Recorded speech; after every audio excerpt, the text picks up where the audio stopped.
Good afternoon. My name is Ryan Uton. My name is Jackson Eisenman, and this is Group Math Sucks, and today we're going to be teaching you the first derivative rule. Today, I want to talk to you about a powerful tool in calculus that helps us understand the behavior of functions, the first derivative rule. Whether you're analyzing a business model, optimizing a physics problem, or just trying to pass your math class, mastering this rule will make your life so much easier. So, what is the first derivative rule? The first derivative of a function denoted as f of x tells us the rate of change of the function at any given point. In simple terms, it measures how the function is increasing or decreasing. By analyzing this derivative, we can determine where a function reaches its local maxima and local minima, important for optimization problems. So, how do we use it? There are three main steps to apply the first derivative rule. Step one, find the derivative. So find a function f of x, differentiate it to f1 of x. This represents the slope of the function at any point.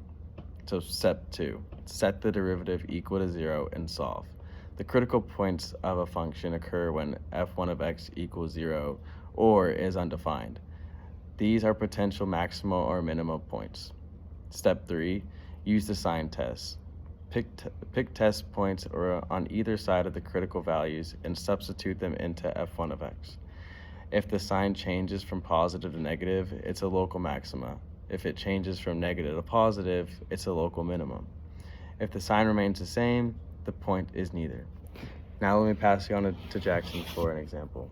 All right, let's use the example. Say we have, this is our function. It's kind of hard to see, but we have f of x equals x cubed minus 3 of x squared plus 2. Now, the first step is going to be to take your derivative. So the first thing you would do is you would multiply your x by your derivative. So you would apply 3 times x. So you'd get 3x. But that's not all, because you'd have to subtract 1 from the derivative. So since the derivative was x cubed, it would end up being x squared. So that's it for the first part, but then you would go to the second part and you would find negative 3x squared. And then you do the same thing and you would multiply x squared times negative 3, which would give you negative 6x. And since you would subtract 1 from the exponent, you would just get 3x. So 3x squared minus 1, oh, sorry, I misspoke, but you would get negative 6x because x to the first power is just negative 6x. And then you wouldn't include plus 2 into your equation because the 2 is a constant. So here you'd get the derivative of f of x equals 3x squared minus 6x. So now the second step is setting the equation equal to 0. So here we have 3x squared minus 6x equals 0, written out like that.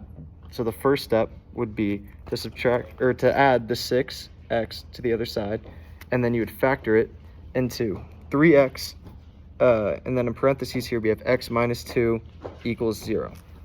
So then, with that, you would find your critical points. So finding your critical points, you'd set 3x equal to 0, and then x minus 2 equal to 0. So setting 3x equal to 0, it's just 0, because x equals 0 is just 0. So that's your first of the critical points, and then x minus 2 equals 0. You would add 2 to the other side of the equation, so you'd get x equals positive 2. So then that gets you your other critical point, which is both 0 and 2. Now, the way that I like to find your local maxima and minima is to put it on a number line. So here we have your number line, and you have your values 0 and 2. Now, the easiest way to find if it's a maximum, minima, or whatever it is to plug in a number that is lower than 0, in between 0 and 2, and above 2 back into your original equation. So here we use the example of negative 1. So we plug negative 1 into the original equation, and we get that it's positive. So between negative infinity to 0, the graph is increasing. So that'll be a maxima. Well, no, just increasing.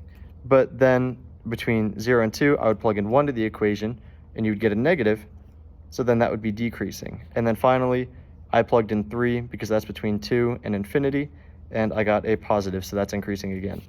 So I wrote here on the graph, you can show that it's increasing, decreasing, and increasing again.